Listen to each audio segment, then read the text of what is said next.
From tonight, the only permissible reasons to leave your home are as follows. 2020 was the year our lives changed. Real-life social interactions replaced with Zoom calls, and social media becoming a lifeline to the outside world. Connecting and communicating with others has a huge impact on well-being, and social media filled the gap that was left by physical interaction during lockdown, if only temporarily. Research suggests that being socially connected has many benefits, from easing feelings of loneliness to boosting self-esteem during a time that was so difficult. But for some, it wasn't quite so positive. I came to speak with Dan, although that's not his real name. He wishes to remain anonymous as he tells his story.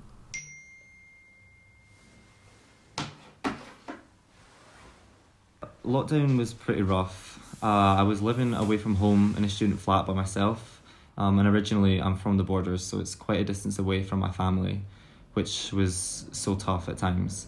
Most days were the same. I would say I would wake up and the first thing I would do was just look at my phone. I would either be looking at the news or just scrolling through social media. It didn't really matter because they both just made me feel the same way, lonely and depressed, I guess. The reliance on social media during lockdown was huge, as people were seeking new ways to connect and be entertained. By spreading information and news at an exponential rate, social media was also used to stay informed. However, users were being exposed to an overload of misinformation and conflicting messages relating to COVID-19, which led to ongoing uncertainty. Research suggests that frequent media exposure is related to higher prevalence of mental health problems, increasing the risk of depression, anxiety, and loneliness. For many young people, it was a consistent cycle. They turned to social media to relieve feelings of stress and boredom, when in reality, their excessive use would instead increase these emotions. Kirsty Henry is an educational psychologist, and she believes that the pandemic has had a huge impact on young people's mental health due to their reliance on social media. I think there probably was a little bit more dependency on accessing social media to feel connected.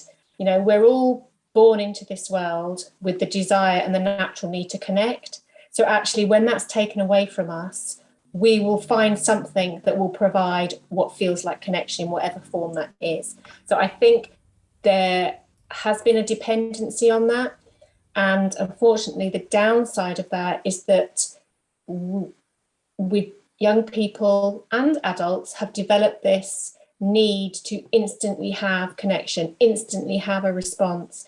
The danger that also comes from it, if you are not a resilient young person, the feeling of somebody not getting back to you then leaves you open to really negative patterns of thought, which then obviously can lead to kind of looking at yourself in a way that you would never normally do. And then obviously that's that spiral of negative thought happens, and then that's obviously impacting on well-being. A recent survey of 14 to 24-year-olds found that 30% of those who participated spent between 1 and 4 hours on social media per day during lockdown.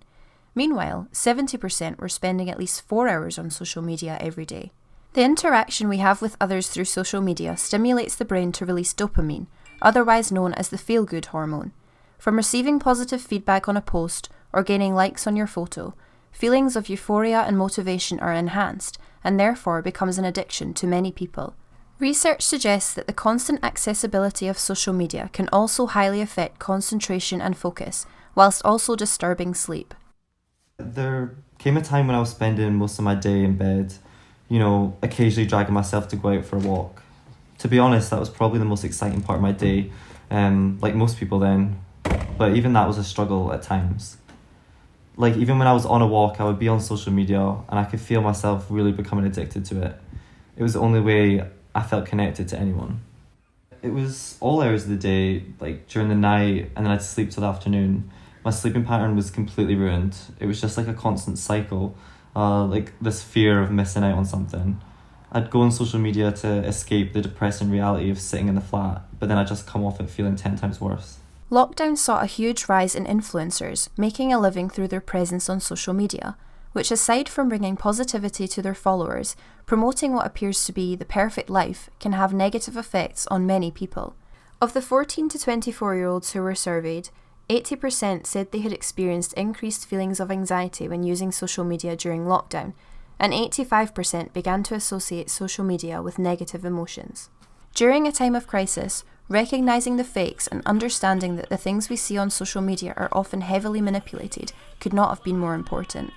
But for some, it wasn't that easy. The reason that they felt so overwhelmed by that, I wonder, is it that what we see on social media we know isn't particularly natural and real. So somebody could be saying they're doing something and they're not. Somebody could be looking a certain way, they actually don't look like that. And I think all of that's the vehicle to connect. We want to do it, and at the same time we're recognizing that actually it's not real in its truest sense. And I do wonder whether that over time has had an impact on how young people feel about themselves. Going on social media to see influencers and even just people I know personally, out running and working out every day and really taking care of themselves in lockdown, it just made me sink into this hole of self-destruction, and that I felt so bad about myself. I guess you just start to feel insecure about your own life, and you start to question whether what you're doing is good enough. You just keep having to tell yourself that people generally only share the things they want you to see, the highlights, and in ways it's just not an accurate representation of their life whatsoever.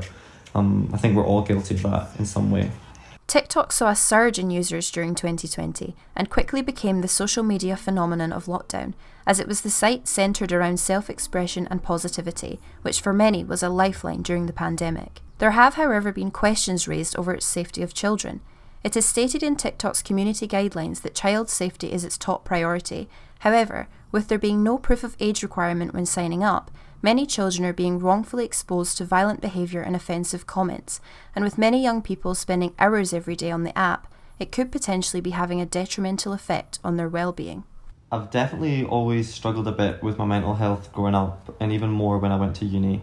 I think lockdown definitely just tipped me over the edge. It got to the point where I felt so depressed and caught up in what was going on in social media that I sort of forgot about looking after myself and what was going on in real life. I actually ended up deactivating my social media accounts because going on them just made me feel so anxious. And I genuinely believe that the amount of time I was spending on those apps played a huge role in how badly I was feeling. And I think I'm not alone in saying that. Freddie is a recent university graduate who is now working on the board for mental health within his organisation as an ambassador to support young people after experiencing his own personal struggles.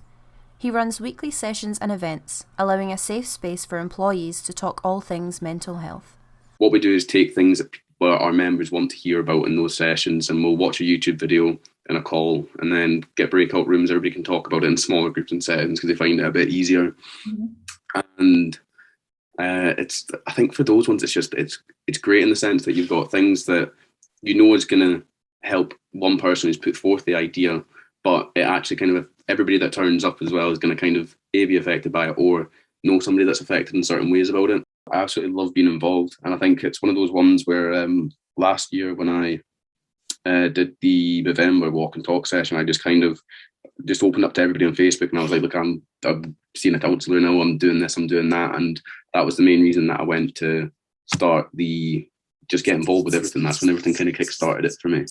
And I think it's really just breaking the stigma. I think that's the main thing, and it's creating a workplace culture where you feel psychologically safe. It is without any doubt that social media became a lifeline throughout the pandemic and played a huge role in keeping people connected and allowing them to find positivity during a time where it was needed most.